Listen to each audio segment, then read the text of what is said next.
porque nos las vas a pagar, Bukele, claro que nos las vas a pagar, más temprano que tarde nos las vas a pagar. A Dios le vas a pagar por todo el mal que has hecho, pero a los hombres también nos las vas a pagar. Más temprano que tarde no las vas a pagar. Se prendió esto. Las redes están ardiendo. Rumores, mensajes ocultos y amenazas directas contra el presidente Nayib Bukele empiezan a circular después de la liberación masiva de venezolanos, algunos vinculados al Tren de Aragua. La pregunta que todos se hacen, ¿buscarán venganza? ¿Intentarán golpear a Bukele? Hoy vamos a destapar toda la verdad detrás de estas amenazas y por qué, aunque ladren fuerte, no podrán morder en El Salvador. Hace apenas unos días, el mundo vio como más de 250 venezolanos, entre ellos supuestos miembros del Tren de Aragua, salían del SECOT y eran enviados a Caracas. Una operación internacional que involucró a Estados Unidos, Venezuela y El Salvador. Un acuerdo histórico. Bukele entregaba a esos extranjeros que fueron deportados bajo la polémica ley de enemigos extranjeros, y a cambio, Venezuela liberaba presos políticos y ciudadanos estadounidenses retenidos en su territorio. ¿Qué pasó después? Apenas tocó tierra el avión en Venezuela, comenzaron las declaraciones. Estábamos en el infierno, decían algunos. La rata que es Nayib Bukele. Con esto despidió a los jóvenes venezolanos. Cuando iban bajándose los autobuses, cuando iban montándose en el avión, les dispararon perdigones. Vienen varios heridos de los jóvenes que vienen allí. Esto tiene el mundo que saberlo. Como él quedó por fuera en esta negociación, jamás nosotros hemos conversado con quien gobierna de manera ilegal El Salvador. ¿Ustedes nunca se enteraron de nada de lo que estaban haciendo sus mamás acá? No, nunca nos enteramos, no teníamos ningún tipo de comunicación. Tuvimos 4 meses sin comunicación, secuestrados, nada, no nos dejaban ver nada. Secuestrado a las 24, el pago de desayuno, pago... No sabíamos qué día era, ni siquiera la hora. Otros callaban.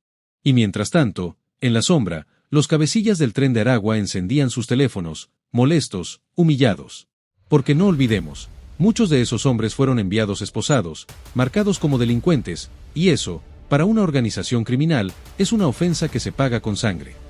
En redes sociales comenzaron a circular mensajes cifrados. Cuentas vinculadas a simpatizantes del Tren de Aragua publicaron frases como: "Esto no se queda así. Cuidado con lo que se viene para Bukele. Los demonios vuelven por su respeto". Algunos audios anónimos, sin confirmar, hablan de que el tren ya estaría planeando una respuesta. Pero aquí hay que ser claros, la mayoría de estos rumores son parte de una guerra psicológica. El tren quiere proyectar poder. Quiere que la gente crea que pueden tocar a Bukele. Pero la realidad es muy diferente. Y hoy te voy a demostrar por qué. Para entender la amenaza, tenemos que entender al enemigo. El Tren de Aragua no es una pandilla cualquiera. Es una megaestructura criminal nacida en Venezuela, que se expandió a Colombia, Perú, Ecuador, Chile y hasta Estados Unidos. Se dedican a todo, se calcula que tienen presencia en al menos 8 países. Pero aquí viene la verdad que no quieren que sepas. En El Salvador, no tienen bases. No tienen clicas. No tienen control territorial. Porque Bukele limpió el país de maras, y con su régimen de excepción y el SECOT, volvió este territorio un cementerio para las estructuras criminales. Para que un grupo criminal pueda vengarse, necesita 2 cosas. Hombres en el territorio. Colaboradores internos. ¿Tiene eso el tren en El Salvador? No. Bukele no solo encerró a más de 78,000 pandilleros, también blindó las fronteras, militarizó puntos estratégicos y creó un sistema de inteligencia capaz de detectar cualquier movimiento. Incluso si quisieran entrar por Guatemala o Honduras, caerían antes de poner un pie en San Salvador. En pocas palabras, El Salvador es hoy un muro de acero para el crimen organizado. Y hay algo más, el mensaje es claro, y lo dijo Bukele una vez. Aquí no hay pactos. Aquí hay ley. Y si vienen a jugar con fuego, se van a quemar, punto. Si no pueden tocar a Bukele en su territorio, ¿qué opciones les quedan? Lanzar campañas de odio en redes sociales. Atacar salvadoreños migrantes en otros países. Filtrar videos amenazantes para intimidar. Pero todo esto no deja de ser humo. Una cortina para disimular que están perdiendo poder en la región. ¿Por qué? Porque cada país está endureciendo leyes contra el tren, y este golpe de Bukele, aunque los devolvió a Venezuela, les quitó la narrativa. Los dejó como lo que son, delincuentes humillados que no pudieron desafiar al Estado salvadoreño. Con este movimiento, Bukele mandó un mensaje que cruzó fronteras. Si vienes a mi país a delinquir, no importa de dónde seas, aquí no tienes cabida. Y eso es histórico. Ningún otro presidente en la región se atrevió a hacer algo así. El Salvador ya no es tierra de nadie. Hoy es tierra de ley. Y si el Tren de Aragua piensa que con amenazas va a intimidar a Bukele, se equivocan. Porque el presidente no gobierna con miedo. Gobierna con autoridad. Y el pueblo lo respalda. Los rumores seguirán. Las amenazas también. Pero la realidad es clara. El Salvador ya no es un país vulnerable. El Tren de Aragua puede ladrar desde lejos, pero aquí no tiene dientes. Porque cuando un Estado se decide a recuperar el control, no hay banda criminal que pueda frenarlo. Y Nayib Bukele lo demostró una vez más. Esto no es una guerra de armas. Es una guerra de poder, y en esa guerra, El Salvador ya ganó. Así que prepárate, porque lo que viene no es el regreso del crimen. Lo que viene es el final de los que pensaron que podían desafiar a un país entero. Y en ese contexto, el presidente Nayib Bukele calificó de incoherente las críticas de Nicolás Maduro. Al confrontarlo porque se ha quedado sin rehenes para coaccionar a uno de los países más poderosos del mundo. El presidente Nayib Bukele cuestionó la poca coherencia de Venezuela tras el intercambio de terroristas del Tren de Aragua por la liberación de presos políticos. El régimen de Maduro estaba satisfecho con el acuerdo de intercambio, por eso lo aceptaron. Ahora gritan y se indignan, pero no porque estén en desacuerdo con el trato, sino porque acaban de darse cuenta de que se quedaron sin rehenes del país más poderoso del mundo. Inclusive, fue el 20 de abril del presente año que el presidente Bukele le propuso el intercambio. Señor Nicolás Maduro, usted ha dicho en numerosas ocasiones que quiere a los venezolanos de regreso y en libertad. A diferencia de usted, que tiene presos políticos, nosotros no tenemos presos políticos. Todos los venezolanos que tenemos bajo custodia fueron detenidos en el marco de una operación contra pandillas como el Tren de Aragua en Estados Unidos. A diferencia de nuestros detenidos, muchos de los cuales han asesinado, otros han cometido violaciones y algunos incluso habían sido arrestados en múltiples ocasiones antes de ser deportados. Sus presos políticos no han cometido ningún delito. La única razón por la que están encarcelados es por haberse opuesto a usted y a sus fraudes electorales.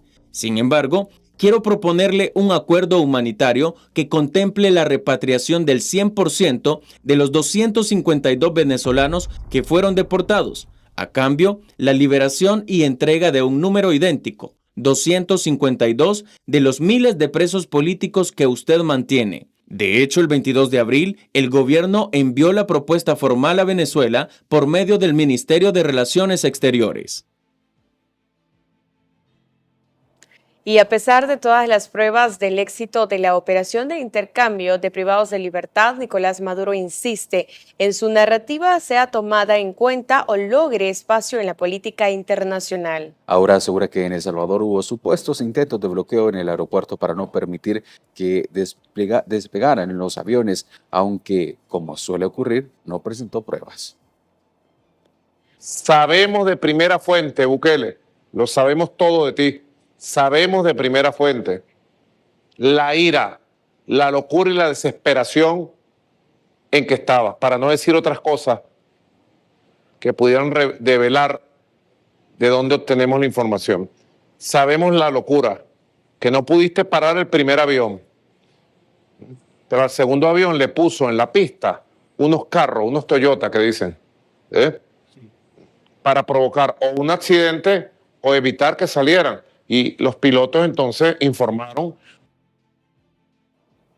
Y Estados Unidos ha reconocido la mediación del presidente Nayib Bukele en el intercambio de ciudadanos estadounidenses por miembros del Tren de Aragua, según el docente y escritor Rafael Góchez. Este reconocimiento internacional destaca la exitosa gestión diplomática para garantizar el bienestar de los rehenes y presos políticos venezolanos. El escritor y docente Rafael Góchez destacó que el régimen autoritario de Nicolás Maduro terminó liberando a los presos políticos como resultado directo de la mediación estratégica del presidente Nayib Bukele, quien asumió un rol decisivo al proponer el retorno de 252 miembros del Tren de Aragua a Venezuela. Desde ese momento, mediados de abril, por ahí por el veintitantos, entonces el presidente Bukele asume el rol de mediador. A partir de ahí queda establecido un papel, un rol que culmina con la liberación. Este histórico canje revela, según Goches, la contradicción del gobierno venezolano dispuesto a proteger a delincuentes con historial criminal en Estados Unidos, pero indiferente ante la injusticia sufrida por ciudadanos inocentes. La operación desnuda la prioridad del régimen al blindar a criminales y no defender derechos humanos. El gobierno salvadoreño no ha tenido necesidad de mostrar sus propias evidencias, porque han sido los mismos prisioneros venezolanos quienes se han encargado de dar esa evidencia. El analista considera vulgar la demanda ante tribunales internacionales que pretende promover el régimen de Maduro contra el presidente salvadoreño y 2 funcionarios más por presuntas torturas, una maniobra que, en medio de su aislamiento global, refleja frustración y desesperación. Pero cuando uno revisa los registros, resulta que el que está demandado ante la Corte Penal Internacional por crímenes de lesa humanidad es Nicolás Maduro. Nicolás Maduro, que no es reconocido por la Unión Europea, Estados Unidos y otros países del mundo como presidente legítimo, está actuando con frustración, ya que ante sus seguidores jamás confirmará que en esta negociación quien salió perdiendo y con la peor porción fue su régimen autoritario. Walter Morán, Noticiero El Salvador. Gracias a todos por mirar el video hasta el final, espero que te haya gustado y así puedas volver en un próximo video. Cada día estamos informando todo lo que ocurre en El Salvador, así que ya saben, esto ha sido todo por hoy, nos vemos en una próxima.